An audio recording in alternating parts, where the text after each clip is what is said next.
अपने YouTube channel self study with अर्ज में। आई होप आप सभी अच्छे होंगे, स्वस्थ होंगे, मस्त होंगे और एक बेहतरीन तरीके से 100% डेडिकेट होकर अपनी स्टडी कर रहे होंगे। जैसा कि आज हमारा डे 14 था, आई होप आप सभी ने डे 14 का टारगेट अच्छी तरीके से कंप्लीट किया होगा। और उससे पहले आपने डे 13 तक का 2 से ढाई घंटे या 3 घंटे के अंदर फास्ट रिवीजन किया होगा, जिस तरीके से मैंने आपको बताया है। यहाँ हमारा 21 डे स्टडी हार्ड चैलेंज का डे 14 आज कंप्लीट हो चुका है। हम यहाँ बात करने आए हैं डे 15 की।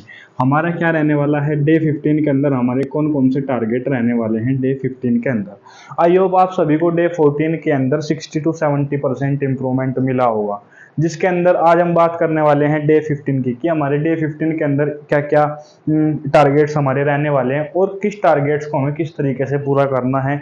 आई होप आप ये सभी 14 दिन के अंदर समझ चुके होंगे। आपने अच्छी तरीके से 14 दिन तक इस कंटेंट में जुड़ मेरे साथ आप जुड़े रहे, उसका आपका बहुत बहुत धन्यवाद।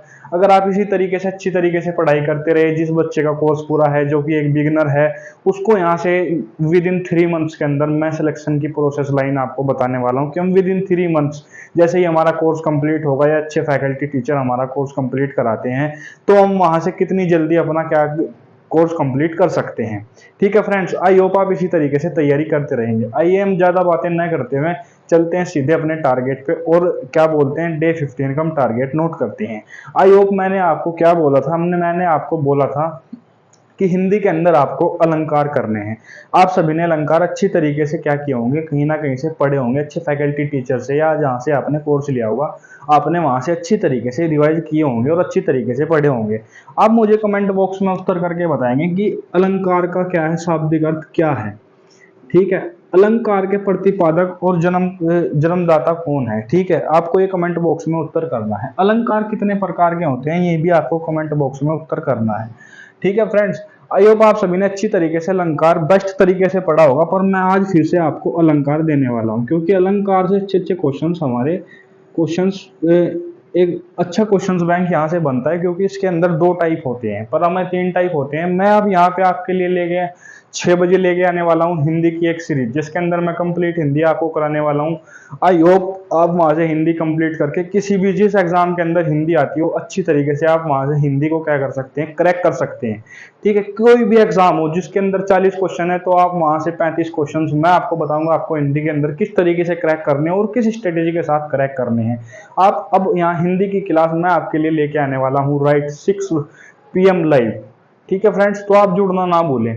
हिंदी में आपको अलंकार ही करना है। ठीक है फ्रेंड्स, अगर मैं यहाँ बात करूँ हिस्ट्री की, आई होप आप सभी ने हिस्ट्री अच्छी तरीके से गुप्त वंश किया होगा। आपको बताना है कि गुप्त वंश में नालंदा विश्वविद्यालय की स्थापना किस शासक ने की थी, वह शासक किसका क्या था, उत्तराधिकारी था। ठीक है फ्रेंड्स, ये आपको क्वेश्चन कमेंट बॉक्स में कमेंट करना है। क्या बोलते हैं, फयान बौद्ध चीनी यात्री था, यानी कि वह किसके दरबार में आया था और वह शासक जो गुप्त वंश का शासक था उसने क्या उपाधि धारण की थी, उसको किस नाम से जाना जाता है। ठीक है, ये आप क्वेश्चंस कमेंट बॉक्स में कमेंट करेंगे। अगर मैं इसके बाद बात करूं हिस्ट्री की, तो हिस्ट्री में आपको क्या पढ़ना है, पुष्यभूति वंश पढ़ना है। पुष्यभूति वंश पढ़ना है या वर्धन वंश, पुष्यभूति वंश या वर्धन वंश। आपको यहाँ क्या करना है, अच्छी तरीके से गुप्त वंश के बाद आपको यहाँ से पढ़ना है। आप मुझे कमेंट बॉक्स में गुप्त वंश के अंतिम शासक कमेंट बॉक्स में उत्तर देंगे। अगर इसके बाद मैं ज्योग्राफी की बात करूँ, तो आपको ज्योग्राफी के अंदर मैंने हिमालय अच्छी तरीके से पढ़ने के लिए दिया था। आई होप आपने उसको 2 दिन के अंदर पढ़ा होगा। आप मुझे कमेंट बॉक्स में बताएंगे कि भारत की सबसे ऊंची चोटी कौन सी है। ठीक है, आप मुझे बताएंगे कि हिमालय की सबसे ऊंची चोटी कौन सी है। आप ये सभी क्वेश्चन के उत्तर कमेंट बॉक्स में कमेंट कर देंगे। ठीक है, वहां से मुझे पता चलता रहेगा कि आप डेली के टारगेट अच्छी तरीके से कंप्लीट कर रहे हो और आप अपने टारगेट्स को अचीव करने में एकदम 100% श्योर हो कि हमें इस तरीके से स्टडी करें तो हमारा सिलेक्शन जल्दी से जल्दी हो सकता है। ठीक है, अगर मैं आपको ज्योग्राफी की बात कहूं, तो आपको ज्योग्राफी के अंदर अब करना क्या है, अब आपको ज्योग्राफी के अंदर क्या बोलते हैं, लक्षद्वीप और आपको अंडमान निकोबार यहाँ पे पढ़ना है। ठीक है फ्रेंड्स, मैं यहाँ शॉर्ट फॉर्म में लिख देता हूँ, अंडमान एंड निकोबार आपको यहाँ पे पढ़ना है, ठीक है। अंडमान निकोबार को आप अच्छी तरीके से पढ़ोगे, अच्छे अच्छे क्वेश्चंस यहाँ से आते हैं। उसके अंदर कौन कौन सी आइसलैंड है यानी कि द्वीप है, इसकी राजधानी क्या है, लक्षद्वीप के अंडमान की राजधानी क्या है, आप अच्छी तरीके से इसको स्टडी करोगे। अगर हम इसके बाद इकोनॉमिक्स की बात करें तो मैंने आपको इकोनॉमिक्स के अंदर क्या दिया था, मैंने आपको इकोनॉमिक्स के अंदर आयोग, वित्त आयोग और बजट दिया था। आपने अच्छी तरीके से वित्त आयोग और बजट भी किया होगा। अगर मैं डे 14 की बात करूं तो मैंने आपको डे 14 के अंदर शायद आई होप क्या दिया था वो आप कमेंट बॉक्स में एक बार मुझको बताना, मेरे ये थोड़ा माइंड स्लो हो रहा है स्लिप, क्योंकि मैंने डे 14 का टारगेट नोट नहीं किया, ठीक है फ्रेंड्स। आपको भी यहाँ कमेंट बॉक्स में कमेंट करना है। अगर मैं अब आपको डे 14 में दूं तो आपने वित्त आयोग अच्छी तरीके से किया होगा और बजट भी अच्छी तरीके से किया होगा। इसके बाद अब आपको यहाँ क्या करना था, आपको यहीं सिंसे से एक बार अच्छी आ गया, सॉरी फ्रेंड्स याद आ गया, मैंने आपको यहीं जनगणना दिया था, एक बार अच्छी तरीके से आपको मैंने करने को बोला था। जनगणना क्यों करने का बोला था, इसके अंदर यूपी की भी जनगणना करनी थी, क्योंकि कोई बच्चा यहाँ यूपीएसआई का भी टारगेट नोट कर रहा होगा, कोई बच्चा यहाँ यूपी पुलिस का भी टारगेट नोट करता होगा। अगर यूपी पुलिस, क्योंकि मैं यूपी स्टेट से हूँ तो मैं यूपी की बात बताऊँ तो जिसके अंदर 75 जिले हैं, 18 मंडल्स हैं, तो उसकी बहुत एक जनसंख्या बैठती, तो आपको यहाँ यूपी की जनसंख्या करनी थी, आपने आयोग भारत की जनसंख्या अच्छी तरीके से की होगी। अगर मैं यहाँ बात करूँ पॉलिटी की, तो पॉलिटी के अंदर आपका क्या चला हुआ है, पार्ट 5 चलाया। आप मुझे पार्ट 5 बताएंगे किस आर्टिकल से किस आर्टिकल तक आता है, ठीक है। आप मुझे पार्ट 5 के पार्ट 1 में बताएंगे कहाँ से राष्ट्रपति कहाँ से किस आर्टिकल से किस आर्टिकल तक आता है, ठीक है फ्रेंड्स। आप मुझे बताएंगे राष्ट्रपति के समाधान की शक्ति किस आर्टिकल के अंदर है, ठीक है। आप मुझे बताएंगे राष्ट्रपति का कार्यकाल और क्या बोलते हैं समय, यानी कि टेन्योर और आपका रिजाइन, ठीक है, किस बोलते हैं, यानी कि जो अपना शपथ पत्र यानी रिजाइन देगा वो किस आर्टिकल के अंदर है, वो आप वहां से बताएंगे, ठीक है। ये आपका पॉलिटिका हो गया। पॉलिटी के अंदर आपने पार्ट 5 अच्छी तरीके से करना है। आज आपका पार्ट 5 क्या रहने वाला है, लास्ट रहने वाला है। पार्ट 5 आपका क्या रहने वाला है, लास्ट रहने वाला है, ठीक है फ्रेंड्स। आप यहाँ से पार्ट 5 अच्छी तरीके से करेंगे। इसी के साथ साथ मैंने आपको दिया था समितियां, आपने योग समिति अच्छी तरीके से पढ़ी होगी, तो आप कमेंट बॉक्स में उत्तर करेंगे झंडा समिति के संस्थापक कौन थे, ठीक है। वहीं से आप अल्पसंख्यक उप समिति के यानी कि अल्पसंख्यक उप समिति के संस्थापक आप वहां पे कमेंट बॉक्स में उत्तर करेंगे। वहीं पे आप मुझे बताएंगे कि आपका संचालन समिति के संस्थापक कौन थे। वहीं आप मुझे बताएंगे कि डॉक्टर भीमराव अंबेडकर किस समिति के संस्थापक थे, वह उसकी स्थापना कब हुई थी, उसके अंदर कौन कौन से सदस्य थे, उनमें से 2 सदस्यों की मृत्यु हुई थी, उनकी जगह कौन से सदस्य लाए गए थे, वो सभी क्वेश्चंस आप आंसर कमेंट बॉक्स में पिन करेंगे, ठीक है फ्रेंड्स। आपको पार्ट 5 आज लास्ट दिया जा रहा है, इसके बाद आपका पार्ट 5 नहीं दिया जाएगा, इससे आगे हम चलते रहेंगे, ठीक है। अगर मैं यहाँ बात करूँ स्टैटिक्स की, आई होप आप सभी ने स्टैटिक्स के अंदर क्या बोलते हैं भारत के धरोहर स्थल अच्छी तरीके से किए होंगे, ठीक है फ्रेंड्स। आपको कमेंट बॉक्स में उत्तर करना है कि आपका मानस राष्ट्रीय उद्यान कहाँ स्थित है, ठीक है। और आपको बताना है अजंता की गुफाएं कहाँ स्थित है, कब जोड़ी, ये इनके सन भी बताने कि किस किस वर्ष इनको जोड़ा गया था। एलोरा की गुफा कहाँ स्थित है, आपको ये भी बताना है। बाघ की गुफाएं कहाँ स्थित है, आपको ये भी बताना है, ठीक है। आपको बताना है मेहरगढ़ का किला कहाँ स्थित है, ठीक है। ये सभी आप कमेंट बॉक्स में आंसर करोगे। आई होप आप सभी अच्छी तरीके से। अब आपको क्या करने हैं, भारत के वन्य जीव करने हैं, भारत के वन्य जीव क्या करने हैं, भारत के वन्य जीव आपको स्टैटिक के अंदर एक अच्छा टॉपिक है, वहां से आपको भारत के वन्य जीव करने हैं। अगर हम इसके बात करें साइंस की बात अगर हम करें, मैंने आपको साइंस के अंदर विद्युत दिया था, आपने अच्छी तरीके से विद्युत नहीं सॉरी धातु और अधातु दिया था, तो मैं आज भी आपके लिए डे 15 के अंदर भी धातु और अधातु ही टारगेट रखने वाला हूँ। आप आई होप आप सभी इसको अच्छी तरीके से कमेंट बॉक्स में कमेंट करके बताएंगे कि अधातु क्या होती है, धातु क्या होती है, ठीक है। बोल विद्युत की अच्छी धातु कौन सी, सुचालक जो अच्छी धातु है वह कौन सी है विद्युत के लिए, ठीक है फ्रेंड्स। यहाँ से अच्छे अच्छे क्वेश्चंस आते हैं। उसके बाद मैंने आपको बोला है कि आपको यहीं पे क्या करना है, 2 इयर्स के PYQ लगाने हैं, जो कि आपके किसके होते हैं, जीके जीएस के होते हैं। अगर आप इस तरीके से स्टडी करोगे, इस तरीके से आप अपने रोज के टारगेट बनाओगे और उनको अचीव करते रहोगे, तो आप 100% 3 मंथ से 4 मंथ के अंदर जैसे ही आपका कोर्स कंप्लीट होगा आप आराम से सिलेक्शन ले सकते हो। मैं इसकी 100% गारंटी देता हूँ, पर इस तरीके से पढ़ना होगा, क्योंकि आज के टाइम में एजुकेशन इंडस्ट्री के अंदर क्या हो चुका है, यहाँ आपको पढ़ना कम बताया जाता है। आपको क्या बताया जाता है कि आप कोर्स लीजिए। आप एकदम से क्या गलती करते हो, जो कि आज यहाँ सबसे बड़ा कंफ्यूजन है फ्रेंड्स। हम क्या करते हैं कि हमने जैसे कि अभी हमने एक एग्जांपल के तौर पे समझते हैं, जैसे कि अभी हमने हर्ष 2.0 बैच लिया, तो मैंने आपको क्या SSC GD का हर्ष 2.0 मैंने आपको बैच पढ़ाया। मैंने उसके अंदर अच्छे फैकल्टी टीचर्स मैं उसके अंदर लेके आया, उन्होंने आपको पर सब्जेक्ट यानी जिस टीचर्स का सब्जेक्ट था उसने आपको अच्छी तरीके से पढ़ाया, आपने वहां से पढ़ लिया।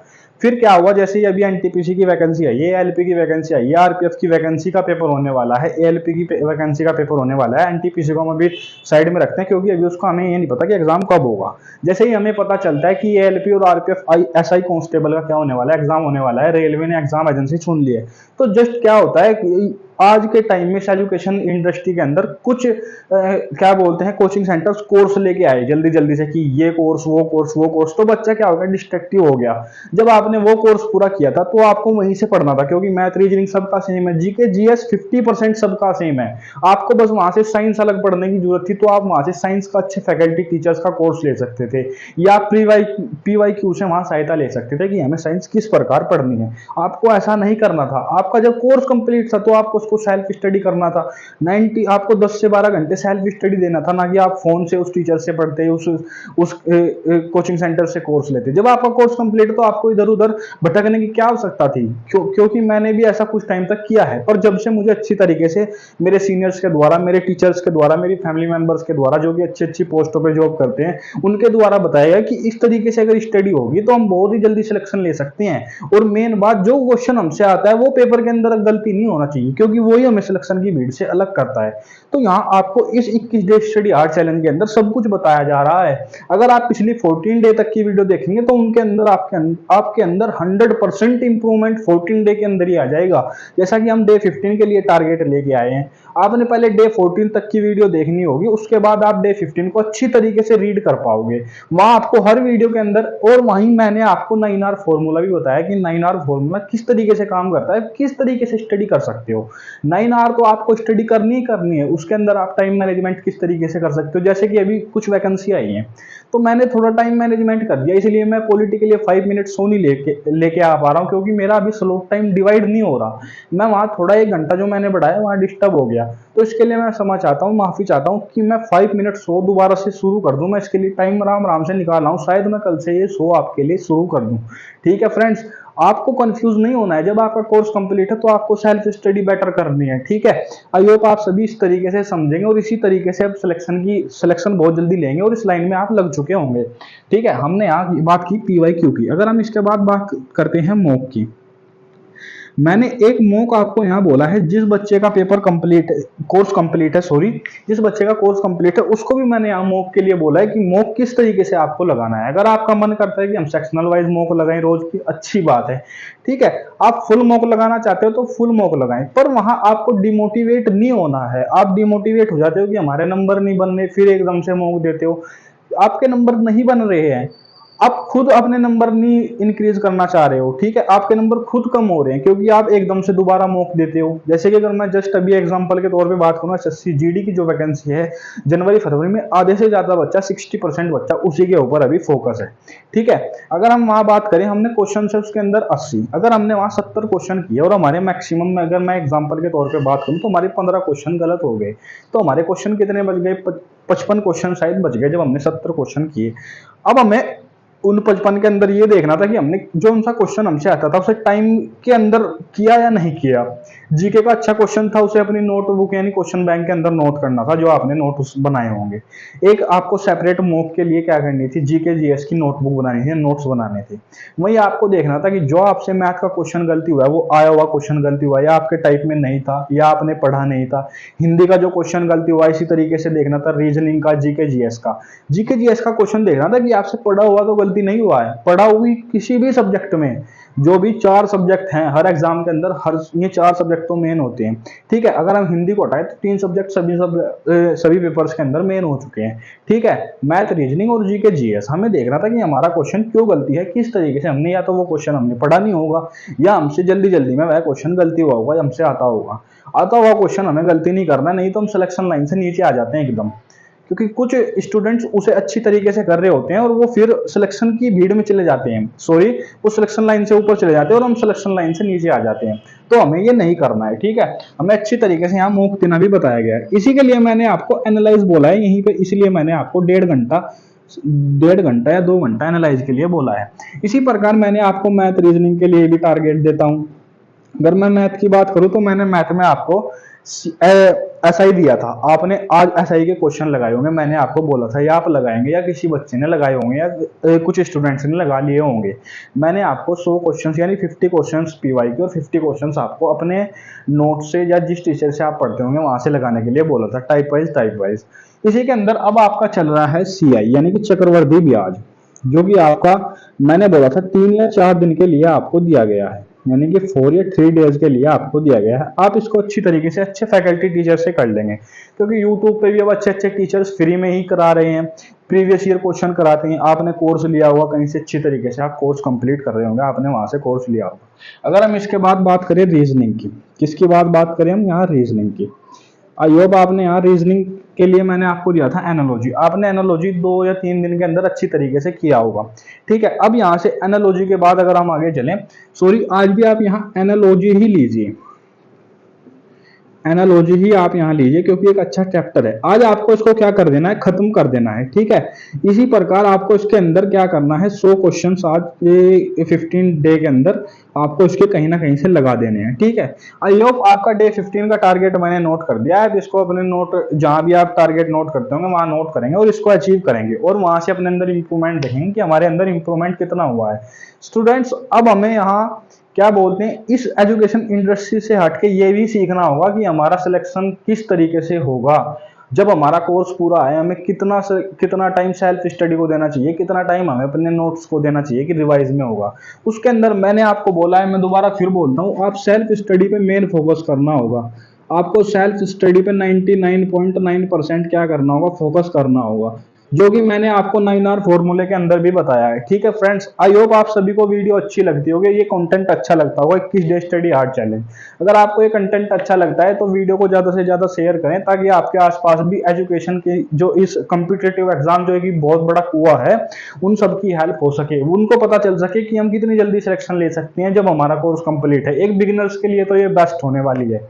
ठीक है, एक बिगिनर्स को तो ये वीडियो बिल्कुल ही देखना चाहिए। ठीक है, अगर आपको ये सब कुछ कंटेंट अच्छा लगता हो तो आप चैनल को सब्सक्राइब करें और वीडियो को लाइक करें। आप पढ़ते रहिए, स्वस्थ रहिए, आपको स्ट्रेस नहीं लेना है स्टडी के अंदर। अब आपको यहाँ इस चैनल से बताया जाएगा कि आपको किस तरीके से स्टडी करनी है, और मात्र 2 से 3 महीने के अंदर आपका कोर्स कंप्लीट होते ही सारा आपको सिलेक्शन दिला दिया जाएगा किसी भी वैकेंसी में, जो आपकी क्या बोलते हैं सिलेक्टेड वैकेंसी है। CGL, CHSL, MTS, GD, police, UP police, Delhi police, any exams. ठीक है, आप किसी भी एग्जाम्स की अब टेंशन नहीं लेंगे, आपको माइंड फ्रेश हो गए। 9 घंटा स्टडी को देना है, 9 घंटे के अंदर भी आपको टाइम मैनेजमेंट बताया गया है। हर एग्जाम का आपको टाइम मैनेजमेंट बताया जाएगा कि किस एग्जाम को हम कितने टाइम यानी सेल्फ स्टडी से क्रैक कर सकते हैं, कितने टाइम में क्रैक कर सकते हैं। ठीक है फ्रेंड्स, आपको 100% बस अब स्टडी करनी है। ठीक है, अगर आपको यहीं से कुछ अलग करवाना चाहते हैं, आप मुझे कमेंट बॉक्स के माध्यम से बता सकते हैं कि हाँ, आप अगर ये अलग कर दो तो इस तरीके से और बेटर हो सकता है। ठीक है फ्रेंड्स, जय हिंद, स्वस्थ रहिए, मस्त रहिए, पढ़ते रहिएगा।